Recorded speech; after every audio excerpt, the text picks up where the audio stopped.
vocês? Vamos dar agora continuidade à nossa aula falando sobre a Era Vargas, certo?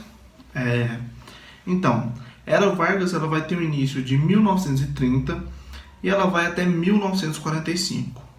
Lembrando que mais para frente Vargas vai ser reeleito e vai ser eleito novamente em 1950 e vai governar até 1954, que é o ano da sua morte, certo? Tendo isso em vista, a gente vai começar pelo ano de 1930, onde a gente sabe que a elite paulista ela vai deixar o poder. Lembra? A gente falou da política do café com leite, onde Minas e São Paulo vão dividir esse poder, vão dividir essas eleições. Ora, um candidato de Minas será eleito, ora, um candidato de São Paulo será eleito, certo? Então, a gente vai ter a chamada Revolução ou Golpe de 1930. Tem as duas formas de ser chamado. Alguns historiadores chamam de Revolução de 30 e outros chamam de Golpe de 1930, certo? Ele vai ser um movimento armado que ele vai ser liderado pelos estados de Minas Gerais, de Paraíba, Rio Grande do Sul. Por que esses estados? Lembra, a gente está falando da política de café com leite, onde São Paulo e Minas revezaram. Mas se São Paulo e Minas revezaram, por que Minas agora vai tentar dar esse golpe? Justamente, Minas vai dar esse golpe porque São Paulo resolve ficar mais tempo no poder. Então, não gostando disso, Minas resolve se unir com a Paraíba e com o Rio Grande do Sul e juntos eles dão esse golpe, fazem esse golpe armado e tomam o poder de São Paulo. Que vai culminar num golpe de ser chamado de um golpe de Estado, certo? Esse golpe de Estado ele vai acontecer que em 1930 o Washington Luiz ele vai ser deposto do cargo dele, né? E em 1930 até 1934 a gente vai ter o que a gente chama de governo provisório.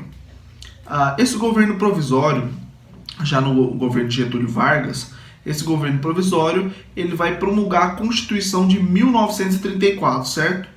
Essa Constituição ela prevê algumas das coisas básicas que a gente tem hoje em dia, mas que no entanto não existiam naquela época.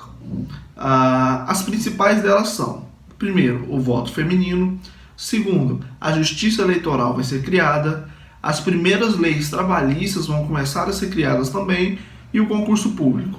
Então, basicamente, essas coisas que a gente vê hoje em dia vão ser criadas nessa Constituição de 1934 durante o chamado governo provisório, certo? Tendo em vista o governo provisório, a gente vai ter o chamado período constitucional. O período constitucional ele vai de 1934 até 1937, certo? A gente vai ter a intentona comunista, que vai ser um golpe onde alguns comunistas vão tentar tirar o poder e tal, e algumas entidades vão se beneficiar disso, vão usar isso como artifícios mais na frente. A gente vai ver isso lá na frente. Vai surgir a ANL, que é a Aliança Nacional Libertadora, que era composta por comunistas, certo? E a AIB, que é a Ação Integralista Brasileira, que eram os fascistas. Lembrando que a gente está nessa época em que o fascismo, esses regimes autoritários estão muito presentes dentro da sociedade, onde a gente vai ter o surgimento lá na Alemanha do nazismo, da Itália a gente vai ter o fascismo, a gente vai ter o comunismo também sendo uma ideologia muito forte, sendo propagada pelo mundo, e isso vai se refletir no Brasil. A gente vai ter essas duas alianças, a ANL, Aliança Nacional Libertadora dos Comunistas, e a AIB, que é a Integralista Brasileira, que vai ser dos fascistas, certo? Em 1937 vai existir o chamado Plano Cohen, certo? Vou deixar escrito aqui para vocês. Esse Plano Cohen ele vai ser um documento elaborado por militares brasileiros. Mas por que ele vai ser elaborado? Por que esse documento ele vai ser elaborado? Justamente, lembra de eu falar para vocês da intentona comunista, de como os comunistas tentaram prejudicar Getúlio e tal, esse documento ele vai assimilar uma revolução comunista no Brasil. Não que tenha existido de fato, só que alguns militares brasileiros eles simularam essa revolução comunista.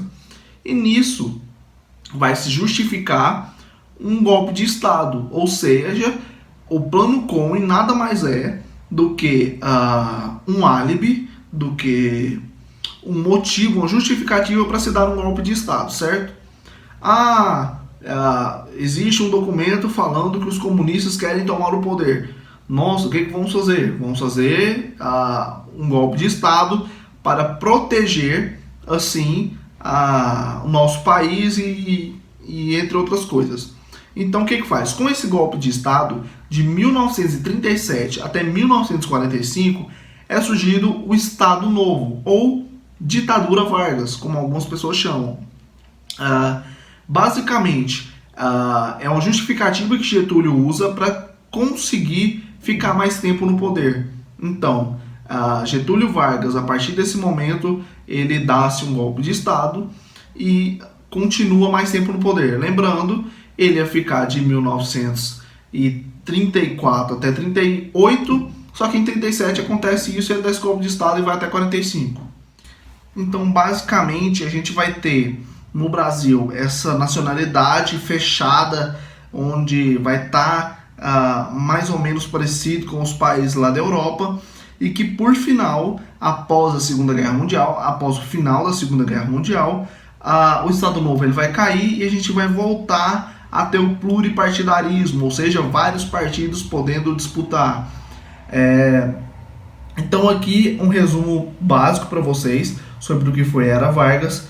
Lembrando que o Brasil ele se posicionou a favor dos Estados Unidos durante a Segunda Guerra, derrotando assim o nazismo.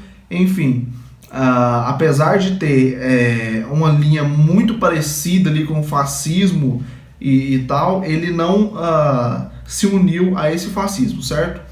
A gente vai ter então, com o final dessa Segunda Guerra, como eu disse, a volta de vários partidos. Lembra? Tem aquele golpe lá com o Plano Cohen, onde Getúlio dá um golpe de Estado e consegue ficar de 1930 até 1945, e chegando em 1945, com o final dessa Segunda Guerra, já não vai ter mais espaço para uma ditadura, já não vai ter mais espaço para um governo que fique tanto tempo assim sem dar abertura para outras pessoas, certo? Então basicamente é isso. Essa foi a nossa aula de hoje. Se cuidem, fiquem bem, até a próxima.